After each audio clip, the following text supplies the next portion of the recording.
Hello everyone, hope you are all doing great and staying healthy. In this video, I'll try to cover my lab's research interests and also the brief introduction of the proposed project entitled Quantized Neural Network in Federated Edge Computing from Acceleration and Security Perspectives.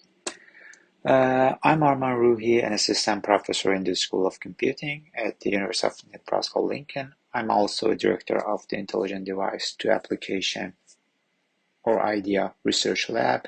Before joining UNL, I was a postdoctoral research fellow at the University of Texas at Austin, and also I completed my doctoral studies in computer engineering at the University of Central Florida, or UCF. You can, get more information from these 2 pages. My group research interests span the areas of design and implementation of cross-layer code design for implementing complex machine learning tasks, and also secure computation, including hardware security and the security of AI. Specifically, we are working on a wide range of practical problems in the area of machine learning, computer architecture, and embedded systems to bridge the gap between neuromorphic and also conventional von Neumann computing. Let's start with a brief background. So, as you may know, artificial intelligence is a science and engineering of creating intelligent machines that have the ability to achieve goals like humans do, according to John McCarthy. Within AI is a large subfield called machine learning, which was defined in 1959 by Arthur Samuel as the field of study that gives computers the ability to learn without being explicitly programmed. That means a single program, once created, will be able to learn how to do some intelligent activities outside the notion of programming. And within the machine learning field, there is an area that is often referred to as brain-inspired computation. And as you know, the brain is currently the best machine we know of for learning and solving problems. It's a natural place to look for inspiration, actually. And finally, within the brain-inspired computing paradigm, there are 2 sub-areas called spiking computing and also neural networks. And within the neural network, there is an area called deep learning, which the neural networks have more than 3. Okay. AI is currently the foundation for many modern applications such as speech recognition, image recognition, self-driving cars, detecting cancer, playing complex games, and so many other things. In many of these domains, deep neural networks are now able to exceed human accuracy, but it comes at the cost of high computational complexity. Why is deep learning hot these days? Researchers believe that there are 3 factors for the deep learning successes of the early 2010s. The first factor is the amount of available information to train the network. To learn a powerful representation, we require a large amount of training data. For example, as you can see, Walmart creates 2.5 petabytes of customer data hourly. As a result, these and many other businesses have a huge amount of data to train their algorithms. The second factor is the amount of compute capacity available. Semiconductor device and computer architecture advances have continued to provide increased computing capability. In deep neural network, we face a large amount of weighted sum computation, which is required for both inference and training phases. It can be performed in a reasonable amount of time.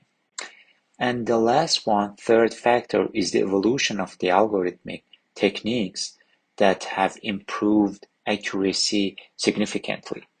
The successes of the early DNN applications has inspired the algorithmic development and also development of several largely open source frameworks, for example, TensorFlow, that make it even easier for researchers, which we are, to explore and use DNN. As we already saw, DNN is spanning a lot of applications which are changing our lives, but there is a recent trend that in order to achieve such high accuracy, the models are getting larger and larger. So such large model creates lots of problem. So for instance, it's difficult for them to be deployed on the mobile phones. And as you can see here, for example, for ImageNet recognition, the winner from 2012 to 2015, the model size increased by 16x in just in 1 year. For Baidu deep speech competition, just in 1 year, the number of training operations increased by 10x. The second challenge for those large models is the training speed is extremely slow. For example, the ResNet 152, which is only a few less than 1% more accurate than 101, ResNet 101, takes 1.5 weeks to train on four very powerful Maxwell M40 GPUs. And the third challenge for those bulky models is the energy efficiency. For example, the AlphaGo beating Lee Sedol in 2016 took 2,000 CPUs and 300 GPUs. It's a huge, which cost only 3,000 only just to pay for the electric bill, which is insane. But we are talking about embedded devices, artificial edge, IoT. Those models are draining your battery power instantly. Okay, back to overview of Ideal Lab and overview of this project. For example, here we have data-intensive applications, which can be established applications such as machine learning or emerging ones such as bioinformatics. Energy efficient system is a cross-layer approach that starts from device level upward to architecture level. And we have secure computation, anything related to security and privacy are located here. As you can see, each of these circuits is a very broad area, but herein we mainly focus on the overlap parts. Here we have data-intensive application, especially machine learning and security here. So we have security for machine learning or AI, adversarial machine learning, general methodology to improve the robustness of AI, and so many things. Here we have hardware security, intersection of the secure computation and energy efficient systems, power analysis, side channel attack, fault injection, logic encryption, and other things. And finally, here the overlap creates a very interesting area, namely hardware acceleration for machine learning. Actually, I will teach a course in this fall, so including code design for implementing complex machine learning, explore how to efficiently implement the compressed DNN model in resource-limited mobile systems. So, as I already mentioned, this project can go into two directions, acceleration and security, which we have to target one. For acceleration, there are too many machine learning algorithms, which mainly focus on accuracy, but herein we mainly work on hardware methods, focus on efficiency at the cost of accuracy loss. We try to enable Edge Intelligence or EI, which can analyze data locally rather than sending it to the cloud. From security perspective, there are few techniques and design decisions were developed to keep the machine learning models secure and robust.